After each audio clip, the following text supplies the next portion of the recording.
नमस्कार, मैं हूं दीपक और आप देख रहे हैं डीएसके टॉक्स। दीपिका पादुकोण आजकल नया गाना गा रही हैं, मशहूर मेरे ड्रग्स की कहानी हो गई, कहते हैं ये दीवानी गंजेड़ी हो गई। वैसे ये गंजेड़ी दीपिका की जैसे ही इसको समन मिला, इत्तेफाक कहिए, प्लानिंग कहिए कि बीजेपी के एक्स सीएम मिस्टर फडणवीस मिलते हैं शिवसेना के माउथ पीस संजय राउत से, जो कि पिछले 8-9 महीने से बीजेपी को भर भर के कोस रहे हैं। इन दोनों की मीटिंग होती है मुंबई के एक लग्जूरियस होटल में, और इस मीटिंग को नॉन पॉलिटिकल मीटिंग कहा जाता है। कई लोग कह रहे हैं कि ये तो संजय राउत ने इंटरव्यू लिया है देवेंद्र फडणवीस का।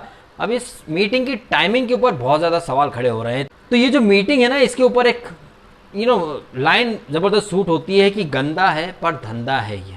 जैसे बॉलीवुड में ड्रग यूज़ करना गंदा है पर धंधा है, मीडिया के लिए टीआरपी के लिए पीछे भागना गंदा है पर धंधा है।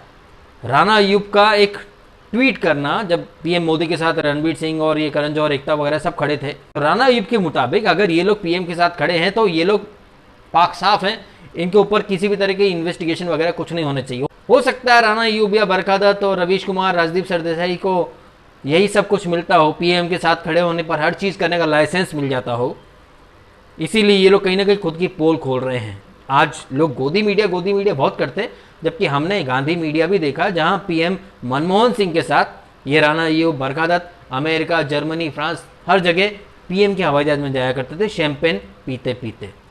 एनीवे, आ जाते हैं हमारे आज के मुद्दे के ऊपर। तो देखिए, इस वीडियो में कुछ ऐसी बातें करने वाला हूं मैं, हो सकता है कि आपका दिल टूट जाए, हो सकता है कि आपको लग रहा हो कि सुशांत को इंसाफ मिलेगा मिलेगा मिलेगा, लेकिन क्या पता कुछ ऐसी बातें सुनने को मिल जाएं जो शायद आपने एक्सपेक्ट नहीं की थी। और ये अगर चीज़ें होंगी तो सिर्फ वो जो फेक थ्योरी एक्सपर्ट्स जो हैं आजकल, उन लोगों की वजह से। मैं पहले से कहता आया हूं कि फेक थ्योरीज पर ट्रस्ट मत कीजिए, लेकिन लोगों ने तो बोल दिया दिशा प्रेग्नेंट थी, सूरज पंचोली का बच्चा था, वो आदित्य पंचोली सबूत डिस्ट्रॉय करने आया था, वो वहाँ ये था। पहले कोई लोग बोलते रहे वो दिशा के रेपिस्ट को एक्सपोज करना चाहता था, फिर ड्रग मंडली को एक्सपोज करना चाहता था, वो गेम बनाना चाहता था, वो ऐप बनाना चाहता था, उसकी ऐप ले ली, उसका गेम ले लिया।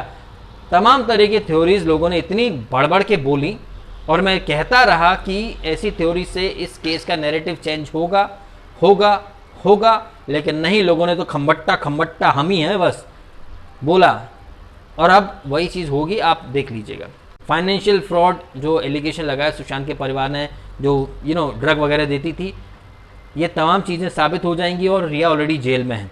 रिया ने सुशांत, जो कि अब इस दुनिया में नहीं है खुद को डिफेंड करने के लिए, रिया ने सारे ठीकरे फोड़ दिए सुशांत के ऊपर कि सुशांत ड्रग लेता था, ऐसा था वैसा था। जबकि रिया के फैंस के मुताबिक रिया तो सच्चा प्यार करती थी, मतलब इतना सच्चा प्यार कि अपने दिलबर को ही ठीकरा फोड़ने का मीडियम बना दिया। अब रिया अंदर है तो रिया को रकुल प्रीत या सारा अली खान, श्रद्धा, सब रिया पर ठीकरा फोड़ेंगे। दीपिका पादुकोण वहां पर गई एनसीबी में इंटरव्यू देने, एक चुटकी ड्रग की कीमत तुम क्या जानो, गोवा से मुंबई तक का टिकट, उसके बाद ताज होटल का स्टे, ये है एक चुटकी ड्रग की कीमत। और एनसीबी वालों के सामने एक विक्टिम कार्ड खेलने की कोशिश की दीपिका पादुकोण ने। एनसीबी वालों ने उनके फोन वगैरह सब जब्त कर लिए। देखियो, ऐसा ब्रेकिंग न्यूज पता चली है, इस वक्त की बड़ी खबर है, जैसे मीडिया वाले नहीं करते हैं, दरवाजा खोला, इस वक्त की बड़ी खबर, दीपिका गाड़ी से उतर गई, इस वक्त की बड़ी खबर, वो गाड़ी पे बैठ गई अंदर। तो देखो, मीडिया भी ना अपना अलग बिग बॉस चला रहा है, और मीडिया का भी बहुत ज़्यादा कंट्रीब्यूशन है इस केस का नैरेटिव चेंज करने में। दीपिका पादुकोण डिप्रेशन क्वीन बन रही थी, डिप्रेशन एक्सपर्ट बन रही थी। अब वो एनसीबी ने जब से इन्वेस्टिगेशन की है, वो डिप्रेशन में जा चुकी है। गंदा है पर धंधा, ये जो मैंने बॉलीवुड वालों के ऊपर बोला, पॉलिटिशियन पर बोला, मीडिया में एक चीज़ बोलना भूल गया मैं। आज तक जो कि इंडिया टुडे ग्रुप का हिंदी चैनल है, वो भर भर के कोशिश करा कि बॉलीवुड वालों को एक्सपोज कर दिया जाए। हिंदी वाले जो एंकर्स हैं, श्वेता सिंह, चित्रा त्रिपाठी और रोहित सरदाना, ये अलग नैरेटिव चलाने की बॉलीवुड एक्सपोज होना चाहिए। वहीं इंडिया टुडे ग्रुप का जो अंग्रेजी चैनल है इंडिया टुडे, जहां राहुल कंवल हैं, राजदीप सरदेसाई हैं, इन लोग का अलग नैरेटिव चल रहा है कि बॉलीवुड को क्लीन चिट दे दी जाए। राणा अय्यूब जैसे लोग कह रहे हैं क्लीन चिट दे दी जाए, मतलब बॉलीवुड के ऊपर कोई एलिगेशन मत लगाओ। इन लोगों के मुताबिक बॉलीवुड बहुत ज़्यादा ऊपर है संविधान से, देश के कानून से। तो देखिए, जब एक ही मुद्दे के ऊपर जब अलग अलग नैरेटिव चलने लगते हैं और उसके बीच में जब फेक थ्योरीज घुस जाती हैं, तो फिर क्या बोलते हैं, बगैर ट्रैफिक सिग्नल का चौराहा समझ लो, कोई किधर भी जा रहा है, किधर भी जा रहा है, कुछ अता पता कुछ नहीं चलता है कि कहाँ से गाड़ी आ रही है, किधर घुस रही है, कौन कहाँ, कुछ पता नहीं चलता है। तो अगर कल को इस केस में सीबीआई कुछ ऐसा क्लोजर दे दे जो आपने एक्सपेक्ट नहीं किया हो, तो प्लीज़ दिल छोटा मत कीजिएगा। आप समझ जाइए कि अलग अलग लोगों के नैरेटिव ने इस केस को इस कदर कॉम्प्लिकेट कर दिया, कंफ्यूज कर दिया है कि कल तक अगर हमें श्योरिटी थी कि कुछ अच्छा होगा तो शायद अब अच्छा ना हो। एंड एक और बात, जैसे जैसे बॉलीवुड की बड़ी बड़ी हस्तियां ड्रग रैकेट में फंस रही हैं, और आपको सबको पता है कि ज़्यादातर बड़े बड़े स्टार्स अंबानी के पेरोल पर पड़े हुए हैं, ओ जियो धन धनादन, ओ जियो जियो जियो जियो जियो धन धनादन। तो जो जियो धन धनादन पर नाच लेते हैं, उन बच्चों को बचाने के लिए अंबानी पापा कुछ तो करेंगे हैं? जैसा कि मैंने इस वीडियो के स्टार्ट में कहा, टाइमिंग, इधर दीपिका को समन होता है, उधर फडणवीस एंड संजय राउत की मीटिंग होती है। क्यों? क्योंकि पप्पा अंबानी है ना, हैवी डोनेशन भेजा जाता है पार्टीज को। और आपको भूलना नहीं चाहिए कि तमाम बॉलीवुड स्टार्स ने पीएम केयर फंड में बहुत ज़बरदस्त डोनेशन दे रखा है। तो ये जो मीडिया ने एक हाइप बना दी है, सनसनी बना दी है, वो कार में बैठ गई तो बड़ी खबर, कार से उतर गई तो बड़ी खबर, उन्होंने चश्मा लगा बड़ी खबर, उनका फोन रख लिया बड़ी खबर, बड़ी खबर, बड़ी खबर। बड़ी खबर ना हुई ससुरा, फिर ये लोग गाली सुनना डिजर्व करते हैं। तो ये जो भी कुछ नैरेटिव क्रिएट किया गया है, अब ये ड्रग एंगल आ चुका है, ड्रग की परतें खुलेंगी, आगे चल के बड़े बड़े नाम आएंगे, और आप लिख के रख लीजिए सबको क्लीन चिट मिल जाएगी। एंड ऑफ द डे ये लोग सुशांत को ड्रगिस्ट साबित कर देंगे। रिया, पिठानी और जो दोस्त यार थे शौविक वगैरह, उनके ऊपर आरोप साबित करने की कोशिश की जाएगी। वो लोग ऑलरेडी जेल में हैं, तो जितने बॉलीवुड वाले कल तक रिया को सपोर्ट कर रहे थे वो सब रिया पर ठीकरा फोड़ देंगे। एंड ऑफ द डे यही होने वाला है। फाइनेंशियल फ्रॉड का ट्रेल तो मिल ही चुका है, ईडी को ट्रांजैक्शंस वगैरह मिल चुके हैं, वो रिया उसको ड्रग वगैरह देती थी, ये सब कुछ पता चल चुका है। तो ले देकर कान ऐसे पकड़ने के बजाय कान घुमा फिरा कर ऐसे पकड़ने की कोशिश की जा रही है, टाइम पास किया जा रहा है और कुछ नहीं। जितने बड़े बड़े लोगों के नाम आए वो बहुत जल्दी क्लीन चिट पा जाएंगे। और कई लोगों ने थ्योरी चलाई थी ना कि आदित्य ठाकरे पार्टी में था, ये था, उसने खुद ने बोला है कि उसके बहुत सारे फ्रेंड्स हैं जिनकी वजह से वो पार्टीज में अक्सर जाता रहता है। एंड अब चूंकि निकल के आ रहा है कि बॉलीवुड की पार्टीज में ड्रग का इस्तेमाल होता है। तो ये जो मीटिंग वगैरह हुई है राउत एंड फडणवीस की, ये सब इसीलिए हुई हैं कि भैया ऊपर बोलो कि ज़्यादा अंदर ना घुसें। और बिहार इलेक्शन अभी होने वाला, नवंबर 10 नवंबर को रिजल्ट आ जाएंगे, और उसके बाद महाराष्ट्र में तख्ता पलट कर देंगे, ये केस ख़त्म कर देंगे।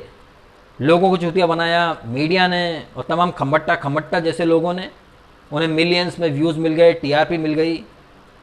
लेकिन आपको ये सच भी स्वीकार करना होगा कि हद से ज़्यादा मनगढ़ंत कहानियों ने इस केस का बेड़ा गर्क ऑलरेडी कर दिया है। ऐसी बहुत सारी बातें की गई हैं अर्नब के चैनल पर भी जिनको साबित करने के कोई सबूत नहीं है। और बड़े बड़े जो लोग होते हैं वो इन चीज़ों का फ़ायदा उठा लेते हैं कि पब्लिक को ये लोग बरगला रहे हैं, पब्लिक इनकी झांसे में आ रही है, ऐसा कुछ नहीं है, वैसा कुछ नहीं है, कुछ देर में पब्लिक भूल जाएगी। ये मेंटेलिटी लेकर के मीडिया हाउसेस भी काम कर रहे हैं, अपना अपना एजेंडा चला रहे हैं। अपना एजेंडा चलाना होता तो मैं भी बहुत कुछ मनगढ़ंत कह देता, लेकिन मैं आपको सीधी बात कर रहा हूँ, नो बकवास। मैं कहूँगा कि आप मेंटली प्रिपेयर कर लीजिए खुद को। कल को अगर आपको पता चले कि यार सीबीआई कुछ नहीं कर पाई, कुछ नहीं मिला, तो आपको दिल मायूस मत करना, आप मेंटली प्रिपेयर कर लीजिए, क्योंकि यहाँ बड़े बड़े लेवल पर डील्स हो चुकी हैं। और ले देकर दुनिया, जैसे कहते हैं ना, बगल में छोरा गांव में ढिंढोरा, रिया ऑलरेडी जेल में है, सब उसी के ऊपर रहेगा और ये सारी चीज़ें हवा हवा हो जाएंगी। उधर बिहार में बीजेपी जेडीयू आ जाएगा, इधर दिसंबर के आसपास शिवसेना बीजेपी वापस आ जाएंगे। मोरल ऑफ द स्टोरी यही होने वाला है। सुशांत का जो केस है वही फाइनेंशियल फ्रॉड, ड्रग देना, उसको ड्रग का आदी बनाना, ये सारे आरोप उसके ऊपर लगेंगे, जो कि अब केस चलता रहेगा।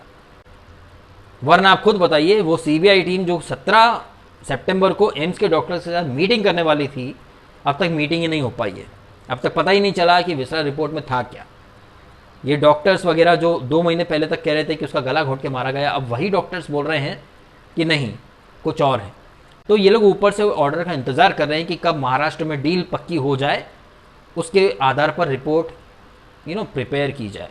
अगर डील पक्की नहीं होती है तो रिपोर्ट में कुछ और होगा, और अगर डील पक्की हो जाती है महाराष्ट्र में शिवसेना के साथ तो रिपोर्ट में कुछ और होगा। सीधी सी बात है, कोई रॉकेट साइंस नहीं है।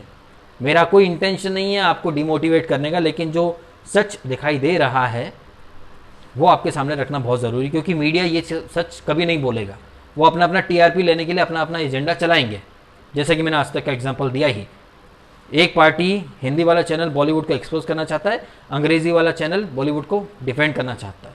अर्नब के चैनल पर न्यूज़ कम, बड़ी खबरें ज़्यादा आती हैं, अफवाहें ज़्यादा आती हैं।